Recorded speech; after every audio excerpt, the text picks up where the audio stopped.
Reconverti commentateur officiel des Bleus pour TF1, Vicente Lizarazu a une voix qui compte dans le paysage du football français.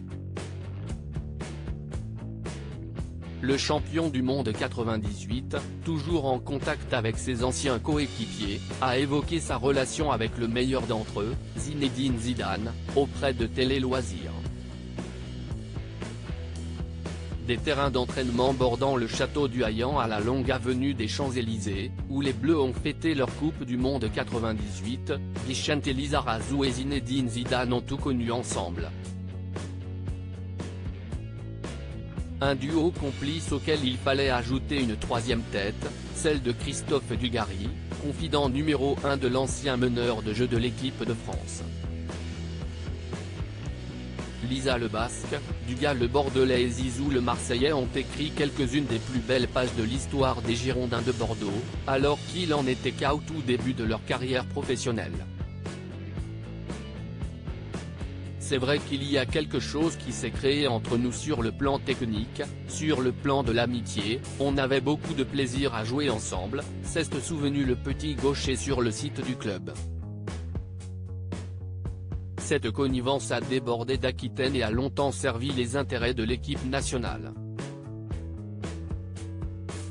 Sélection que Vicente Lizarazu suit désormais comme consultant pour TF1, aux côtés de son nouveau binôme Grégoire Margoton, après avoir raccroché les crampons le 30 avril 2006. Soit quelques mois avant la Coupe du Monde en Allemagne et la finale perdue par la France contre l'Italie au tir au but.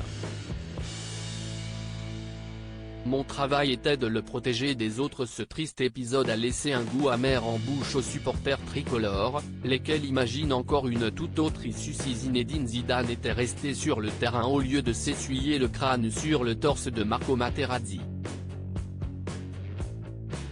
Selon Lisa, un tel coup de tête n'aurait pas eu lieu s'il avait été aligné par Raymond Domenech ce soir-là. Je connaissais Zinedine par cœur. Je savais qu'il pouvait dégoupiller face à un adversaire provocateur. Mon travail était de le protéger des autres pour qu'il puisse s'exprimer avec ses pieds. J'aurais aimé être là, face à l'Italie, pour faire en sorte d'éviter ce qu'il s'est passé, a confié le garde-fou de ZZ dans les colonnes de Télé Loisirs. Pas besoin d'avoir que des numéros 10 dans une team lorsqu'on a un tel ange protecteur.